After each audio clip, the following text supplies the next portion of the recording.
One of the books I read in 2021 was Duane Tudahl's excellent Prince and the Parade and Sign of the Times era studio sessions, 1985 and 1986. As a lifelong Prince fan, this was a real treat. My birthday is August 2nd, and I read the book over the summer as a gift to myself. At 610 pages, the book is thick, and rightfully so, since Prince was so prolific, especially in this era. Author Duane Tudahl is a longtime Prince fan himself, as well as a respected journalist, documentary filmmaker, and archivist with the Prince estate, so he certainly knows what he's talking about. But as Tudahl notes, any book about Prince can never be totally complete because there are so many layers to Prince's career, music, and personality. I recently heard an interview with Morris Hayes, keyboardist from Prince's 90s band, The New Power Generation, and collaborator on Prince's Welcome to America album that also came out in 2021. In the interview, Hayes said Prince had about 5 different sides to his personality, and whichever personality Prince would display depended on the mood he was in, which could change at a moment's notice. I also heard a recent interview with the podcast on Prince, a podcast any Prince fan should definitely check out.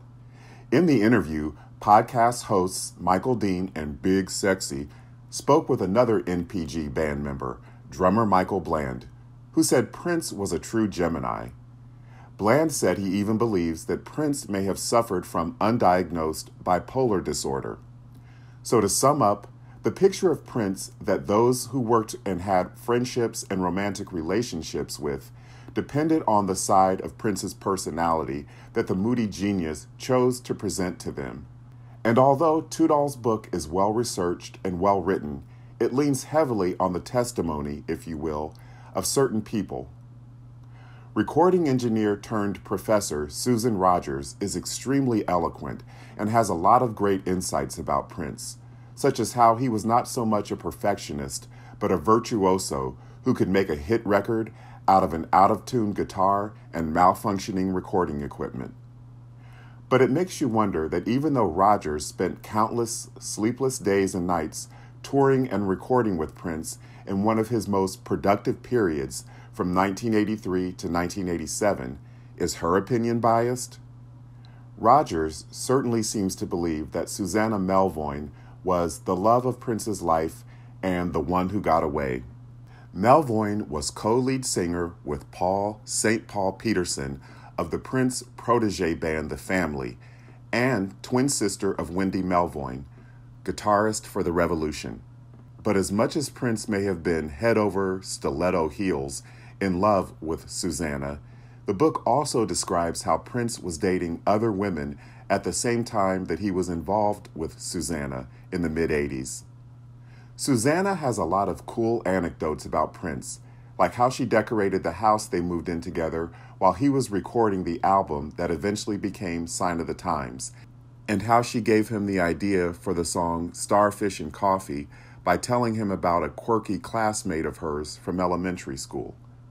Also sharing a lot of interesting Prince stories in the book are Wendy and Wendy's longtime collaborator and one-time lover, Lisa Coleman, who was the keyboardist in The Revolution. But everyone who worked with Prince, and certainly every woman who was involved with him, seems to think they were his muse in some form or another. Playboy model Devin DeVasquez, who dated Prince during this era, claims that the sexy ballad Bedtime Story, which appeared on Sheila E.'s 1985 album Romance 1600, was inspired by late-night conversations that Devin and Prince had when he couldn't sleep. But who's to say that song wasn't inspired by Sheila herself? After all, Sheila had a musical and an on-again, off-again romantic relationship with Prince that outlasted not only Devin DeVasquez, but Wendy, Lisa, and Susanna Melvoin, as well as Susan Rogers. But Sheila is not interviewed in this book. Perhaps Tudahl made attempts to interview Sheila, but for some reason, she decided not to participate. There's a saying that history is told by the winners, but apparently history is also told by those who choose to cooperate with historians. While I certainly love Wendy and Lisa, their post-Prince music got me through high school, and was a huge fan of the family and the work that Susanna Melvoin did with that underrated group of talented musicians. I think their version of Nothing Compares to You is certainly the definitive one. I would have liked to have heard more from other members of Prince's camp, including more from other members of the Revolution. It's interesting that bassist Mark Brown, whom Prince rechristened Brown Mark, infamously had no lines of dialogue in Purple Rain. And unfortunately, it's almost the same in this book. Brown's comments are few and far between, as are any insights from keyboardist Matt Fink and drummer Bobby Z from the Revolution. Another person who was quoted a lot in the book is singer Jill Jones, who played the blonde waitress in Purple Rain and who also had a long-time, on-again, off-again romantic relationship with Prince. Through interviews with Jones, the book explains certain long-standing mysteries in the Prince world, such as why Jill Jones, who was so prominently featured in the 1999 music video and concert tour, was not included in the Purple Rain tour, even though she had a fairly sizable role in the movie.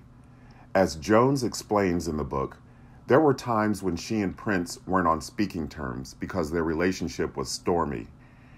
Jones also had surgery for a medical condition that she doesn't elaborate on, which kept her sidelined during the Purple Rain tour. Jones claims that Prince told her that the B-side, She's Always in My Hair, from his Around the World in a Day album, was inspired by her.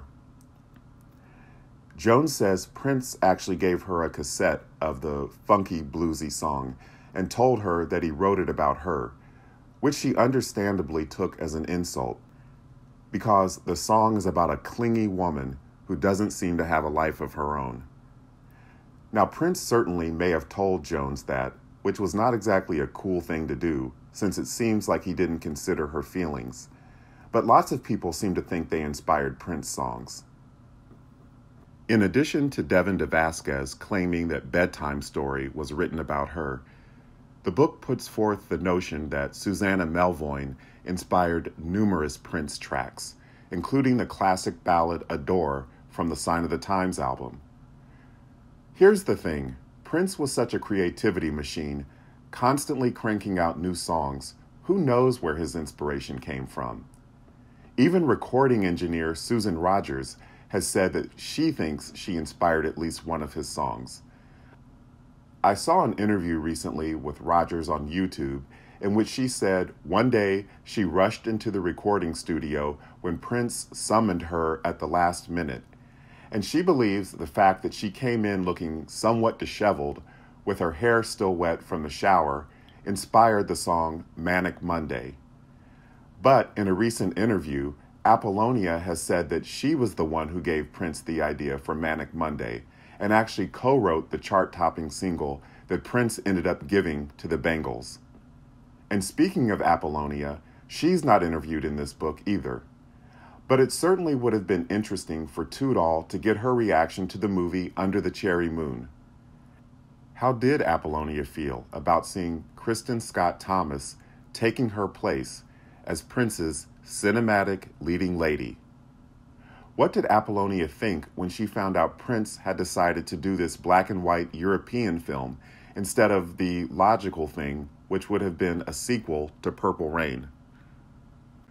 Furthermore, it would have been interesting to hear from both Apollonia and Kristen Scott Thomas about why Prince chose to keep his relationship with them strictly platonic and professional, when seemingly he was romantically involved with almost every other woman in his life. And as much as there are juicy tidbits in the book, there are many lingering questions that go unanswered, even about fairly trivial things, such as on page 180 of the hardcover edition, Tudahl mentions that the song Alexa de Paris, a B-side from the Parade album, was inspired by a real girl, but he doesn't explain who the girl was, leaving us to guess. And on page 191, Tudahl says there was another girl named Sandra Francisco who recorded the spoken word intro to the song Do You Lie from Parade. But again, the book doesn't explain who Sandra Francisco is. Was this little girl the daughter of someone who worked for Prince, a child actor who had to audition for the part, or just some random girl that Prince or someone in his entourage found wandering around the streets of Nice, France, where he filmed Under the Cherry Moon? A big question that I wish this book answered is that if Prince was such a workaholic that he's described as, who kept musicians on call 24 hours a day, 7 days a week, including holidays, and recorded nonstop, not only at his home studio in Minneapolis, but also professional recording studios like Sunset Sound in Los Angeles, who was picking up the tab for all this? Was it Warner Brothers? Or was it Prince paying for some of this studio time out of his own pocket? And if Prince was footing the bill for at least some of this expensive studio time, why weren't his business managers wise enough to negotiate a better record contract with Warner Brothers so that Prince could have owned his masters from the very beginning, or at least gotten more of an ownership stake in his music? But for every unanswered question in the book, there are interesting little factoids that even die-hard Prince fans like myself didn't know about previously. On page 286, for example, Jill Jones reveals that she played the wife in the skit at the end of the extended version of the Kiss single, which sounds like an elderly couple arguing over the television set. For some reason, I had assumed that part had been played by Cat Glover, the dancer who rose to fame in Prince's Sign of the Times movie and music videos. But Kiss was most likely recorded before Cat joined Prince's camp. Tudahl has said that he hopes to write a series of these books, and his previous book on the recording of Purple Rain was just as enthralling and entertaining as this book is. Since Tudahl wants to write a series of books about Prince's pop life, I assume Tudahl doesn't want to jump too far ahead and make conclusions that other Prince biographies do. For example, Alan Light's equally excellent book, Let's Go Crazy, about the making of the Purple Rain movie and album, draws conclusions at the end of the book that the movie unfortunately made a superstar and a millionaire out of no one but Prince. As a fan not only of Prince, but many of the protégés he worked with, I wish Tudahl's book had reflections from some of the people who worked with Prince as to why being associated with such a multi-talented superstar was not more of a launching pad for their own solo careers.